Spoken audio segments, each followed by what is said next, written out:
Hello there, everybody. Back with another video. Blackie Speaks. On Blackie Speaks channel, Lil Pump thinks J. Cole is wrong. And I feel like that was some of the foresight that he was saying, not even necessarily about quote unquote falling off. You know what I mean?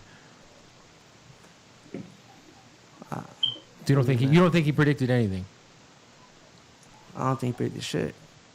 No, Lil Pump, my brother, you're definitely Lil in Pump denial. Cole Let's is just call it like it definitely is. right. I want to talk about this recent clip that's gone viral of Lil Pump, where he said that he doesn't think that J. Cole was right. At this point, you should know what we're referring to when Lil Pump and J. Cole's name comes up in a conversation. I'm of course talking about the 1985 effect, which people better start giving me credit for coining that term. For anyone who's not aware, I was the first person to come up with the term, and I gotta say it like that because everybody's throwing around the term, but nobody knows the source. I've never once heard that term. That's crazy. Or actually, people know the source, but they don't want to give the source credit, right? I made a video on over 2 years ago, which has close to 2.5 million views, and I'll just leave it at that. But Lil Pump the other day was doing this interview with Bootleg Kev. Shout out to Kev, by the way. He conducts some great interviews, and he's very important to the hip-hop culture. But he was having this sit-down with him, and Bootleg Kev brought up J. Cole's name. He talked about that interview Lil Pump had with J. Cole a few years back. Do you remember that? J. Cole and Lil Pump sat down for an interview after Pump, of course, went at J. Cole and started the F J. Cole movement. The conversation then went to a place where Bootleg Kev essentially asked Lil Pump if he thinks what J. Cole said as far as predicting the fall off of his career was true. Safe to say that Lil Pump did not agree with that. I mean, who would? There's so many parts of that era of rap where like people got fame so fast, they were so young. You know what I'm saying? Like, and I feel like that was some of the foresight that he was saying, not even necessarily about quote unquote falling off. You know what I mean? So you don't think he predicted anything? I don't think he predicted shit. No, that's fair.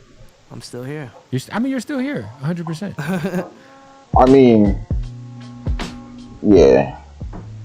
Lil Pump, man, we gotta talk, my brother. I don't think it's a big deal that he fell off. Honestly, it was expected. We all knew that Lil Pump would fall off at some point. I mean, it was only a matter of time. You put antics at the forefront, did a bunch of things that completely overshadowed the music. You did some of the most respected rappers in the industry, J. Cole being one of them, Eminem being another one as well.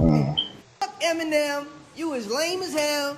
Ain't nobody listening to your old ass. You lame as fuck.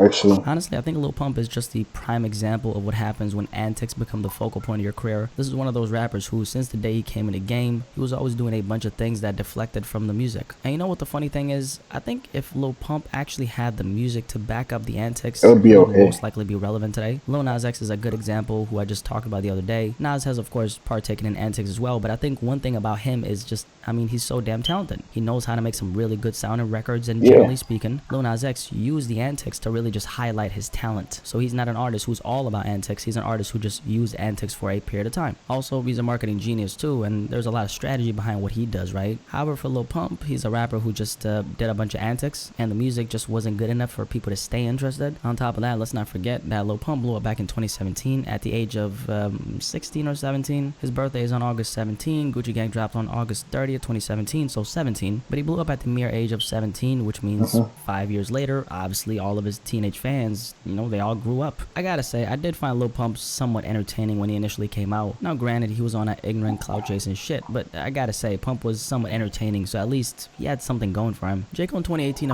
I seen that. Bro went to Japan and nobody knew. Of course, dropped KOD, the album. It came out on April 20, 2018. Pump around that time was doing really good. I mean, he was fresh off of Gucci Gang, was getting a lot of press in the media and whatnot. J. Cole had a couple things to say about rappers like Lil Pump, who was obviously very antic driven. 1985 is the song, and you already know what that song was about. J. Cole essentially took all the rappers who are on that clout chasing shit to class by laying out the facts of what was going to happen in the future. Now your show's looking light because they don't show up, which unfortunately means the money slow up. This year we saw Smoke Perp going through just that. He was performing in front of 10 or 15 people, potato. J. Cole also touched on young rappers riding trends just to get hot again, just to fall off and be filled with regret. I mean, J. Cole was really preaching on his record. I still haven't seen any rapper of this stature, at least, predicting the future of the rap game the way he did. The thing about 1985 is, and this is why it's such a good and truthful record, the thing about it is J. Cole really went into detail how rappers like Lil Pump were gonna be affected by how they're moving. So he didn't just say they're gonna fall off. He said you're eventually gonna fall off because of this and this and this, and this is how that's gonna look, and this is how, you know, that's gonna happen, and then after that this is gonna happen, etc. So J. Cole was very specific with how he talked about it, which is the great thing about the song. Lil Pump is of course in denial denial about what J. Cole said though, and hey, it's cool if Lil Pump doesn't think that J. Cole was right. However, speaking from the numbers and, you know, where Pump is at right now career-wise, this is obviously laughable. And I think everybody realizes that Lil Pump fell off except for himself. I'll be honest, part of me thinks that Pump said that just because he's trying to spark up controversy. If that was the case, I guess he succeeded. Let's reiterate this once again though. J. Cole was right, J. Cole has always been right, and J. Cole will always be right. J. Cole made a prediction on 1985, almost 5 years ago, and all these years later, everything he talked about on that record has clearly manifested itself in the rap game. All the rappers who are on that clout chasing wave, they've all fallen off. No question about it. Anyway, what do you think about what Lil Pump said? Before you click off this video, like it, okay? Don't be stingy now. A bunch of them did fall off. I can't even remember most of them. Pump got to be honest with himself before he can change the situation. He's in where he's been. He's in where he's basically been forgotten. I think rappers can make comebacks, but not if you're in denial. If you said that, that's true. J. Cole wasn't wrong about Lil Pump. People was bumping with his music years ago, but nowadays people are more entertained by his antics instead of his music. He truly has fallen off. I don't even know what he does, honestly. Like, I did see one Lil Pump song like a while ago, and it was crazy how bad it was. What's it called? Hold on. I don't think. Stop. I don't know. I think it was a Mexican song, right? He was like, I don't know if he was on this. I'm not gonna say Mexican song, but Spanish song. I don't know if he was on the Spanish song or Arabic song, but it was one of the songs and it was really bad.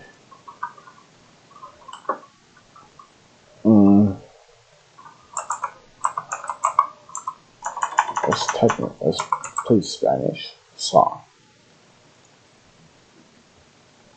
It was one of them. It was really horrendous. I don't even remember which one it was. But if you know which one I'm talking about, let me know in the comment section, or yeah, and subscribe to me and like this video. Let me know what you guys think about Lil Pump and everybody from SoundCloud era. After X, I guess X, Juice WRLD. I forgot the other dude. Is it Lil Peep? Hold on. I don't want to disrespect bro since he passed away.